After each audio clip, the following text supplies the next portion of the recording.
Olá, sou a professora doutora Lídia Rafaela Nascimento dos Santos, da Universidade Católica de Pernambuco, do curso de licenciatura em História e do mestrado profissional em História da Unicap. E vou falar hoje com vocês sobre uma parceria que nós, da Unicap, estamos desenvolvendo nos últimos anos com o Memorial da Justiça de Pernambuco, através das atividades do COITE, Núcleo Unicap de Estudos Oitocentistas. Essa parceria tem a intenção de estimular a reflexão sobre o ensino e a pesquisa de história, congregando trabalhos em desenvolvimento e ou concluídos que dialoguem sobre a história do Brasil no longo século XIX, de 1750 a 1930, seus temas, fontes e metodologias. O trabalho tem caráter interdisciplinar, o objetivo é promover o intercâmbio entre a universidade, comunidade e outras instituições por meio de atividades de ensino, pesquisa e extensão. Essa parceria em especial tem por foco as pesquisas realizadas em fontes históricas judiciais, com destaque para a análise dos processos judiciais, pensados a partir da lógica processual e suas transformações no tempo, percebendo as suas relações com as instituições e os agentes envolvidos. As discussões, elas têm a perspectiva de evidenciar a importância dessas fontes históricas judiciais para a pesquisa histórica da justiça e a história social que a gente vem desenvolvendo sobre o 800. O COITE é um núcleo de estudos vinculado ao curso de História, licenciatura, EAD e presencial e ao programa de pós-graduação em História da Escola de Educação e Humanidades da Universidade Católica de Pernambuco. Esse núcleo ele tem a intenção de refletir sobre o ensino, a pesquisa e congregar trabalhos de desenvolvimento e ou concluídos que dialoguem sobre a história do Brasil oitocentista e seus problemas fundamentais de organização, estruturação e de vida daquele período aqui no século XIX. Então, buscamos nesse núcleo reunir trabalhos que dialoguem com muitas fontes, jornais, panfletos, periódicos, regulamentos, processos cíveis e criminais, correspondências oficiais, ocorrências, petições, que viabilizem as ações e experiências de sujeitos de diferentes grupos, desde os populares às elites daquele período. Nesse amplo recorte de fontes e de possibilidades, nós temos trabalhado nos últimos anos uma parceria com o Memorial da Justiça para pensar com mais profundidade as fontes judiciais e essas possibilidades. É uma parceria que vem sendo desenvolvida nos últimos anos em alguns formatos diferentes. Nós já tivemos eventos que pensaram a relação da história do direito, especialmente na pandemia, e foi um momento muito importante para nós, onde nós pudemos congregar reflexões de pessoas que trabalham na área da história social, que trabalham com a história da justiça, de pesquisadores da área de direito e pensando essa reflexão. Depois da pandemia, nós retomamos a parceria em um outro formato, pensando a pesquisa histórica em si. Nesse formato, nós fizemos várias reuniões de estudos, tardes de pesquisa no Memorial da Justiça, que é um órgão do Tribunal de Justiça de Pernambuco, que é também o acervo do arquivo permanente, onde fica o acervo do arquivo permanente, e nós fizemos um evento, publicamos um número da revista Documentação e Memória com trabalhos pensados a partir dessa parceria, e começamos a pensar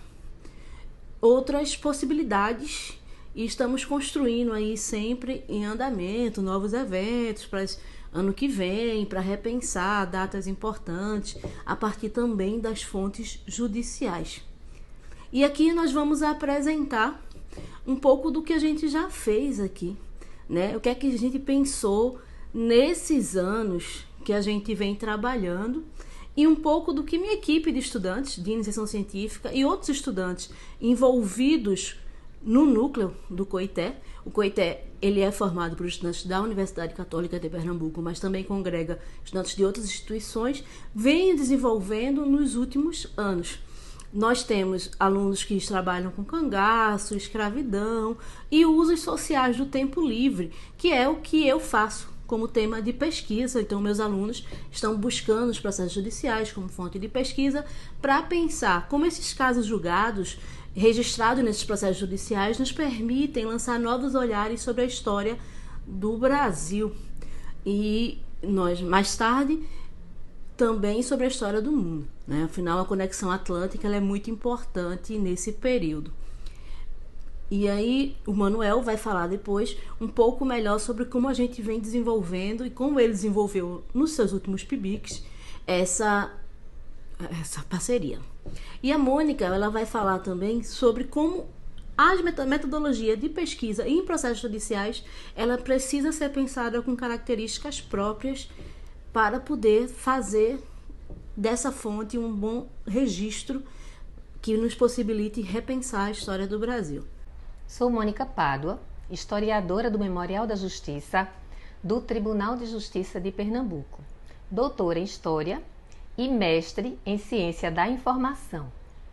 Vou falar um pouco sobre o uso do processo judicial como fonte para a pesquisa histórica. Por muito tempo, as fontes primárias produzidas pela Justiça brasileira não eram encaradas como válidas para serem usadas pelos historiadores para escreverem sobre a história. Atualmente, essa realidade mudou e há muitas pesquisas publicadas com base em acervos judiciais de diversas regiões brasileiras. Mas, para analisar qualquer tipo de documento primário e fazer as correlações do que lá está escrito com a realidade do momento em que ele foi gerado e saber mais um pouco sobre a história, é necessário entendê-lo. Também é imprescindível compreender o funcionamento do órgão que o produziu, as rotinas e os padrões estabelecidos para criar seus documentos, bem como as atividades de cada pessoa que possuía cargo na instituição, sob pena de se chegar a conclusões, no mínimo, controvertidas. Dependendo da norma legal do momento em que foi criado, o documento usado em determinado trabalho, que tem características próprias, vai trazer os valores de uma determinada época.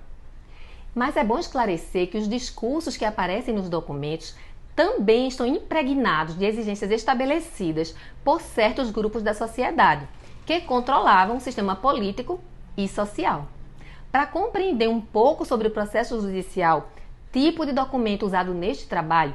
é importante salientar que ele é um dossiê. Por essa razão, composto por vários documentos relacionados aos mandamentos legais.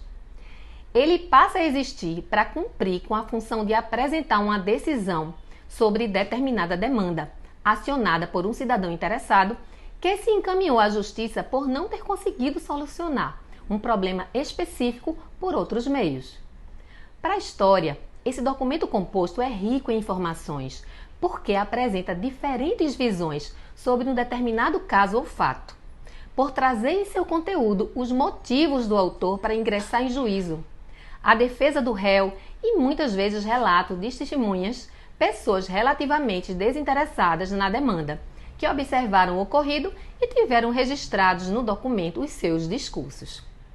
As decisões dos magistrados, bem como todos os itens documentais que fazem parte dos autos judiciais, podem ser usados para entender a realidade social, política e econômica de uma época.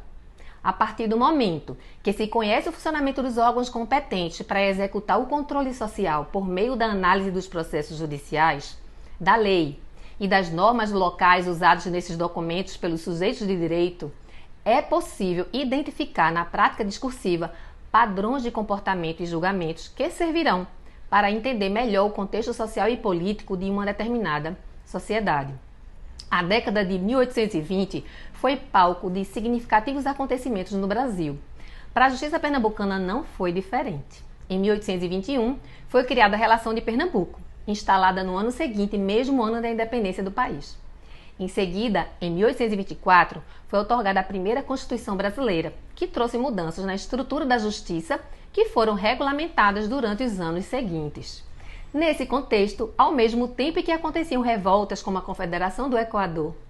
a população continuava a procurar o recém-criado Poder Judiciário para resolver suas demandas. Esses movimentos sociais e o dia a dia das pessoas que viviam na província estão também retratados nos processos judiciais produzidos pela Relação Pernambucana, que trazem discursos e histórias que estão sendo analisados pelos integrantes do COITÉ.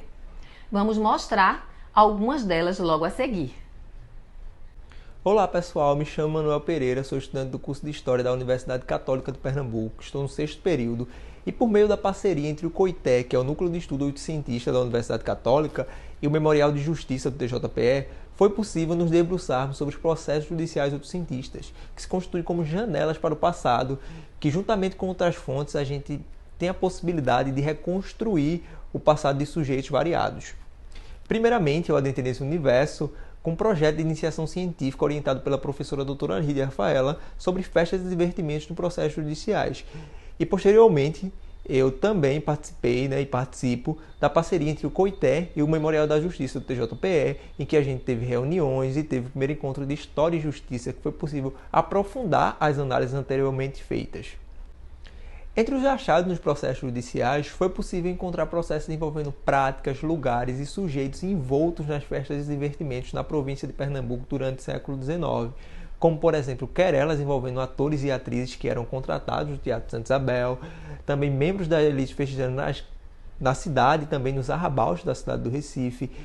homens pobres livres e escravizados frequentando tavernas e botequins para tecer sociabilidades, alfaiates frequentando procissões religiosas, e caixeiros trabalhando em tavernas, botequins e outros trabalhadores que exerciam seus ofícios no momento de divertimento, no momento da festa. Entre os muitos achados envolvendo festas e divertimentos nos processos judiciais, foi possível encontrar processos riquíssimos na década de 1820, época decisiva para a independência do Brasil e ruptura política com Portugal e constituição de uma nação independente e, posteriormente, desenvolvimento da construção do Estado Nacional Brasileiro. Entre essas querelas cotidianas, foi possível encontrar um libelo cível movido pelo comerciante Francisco José Pinto Viana contra o seu parente e antigo caixeiro João Marques Viana, pelo fato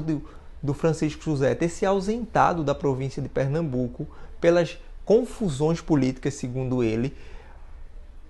que causavam muitos distúrbios na rua da cidade, impossibilitando a venda ou a troca comercial, deixando seus bens, casas de aluguéis e também lojas de garapa para o seu antigo caixeiro parente João Marques Viana administrar.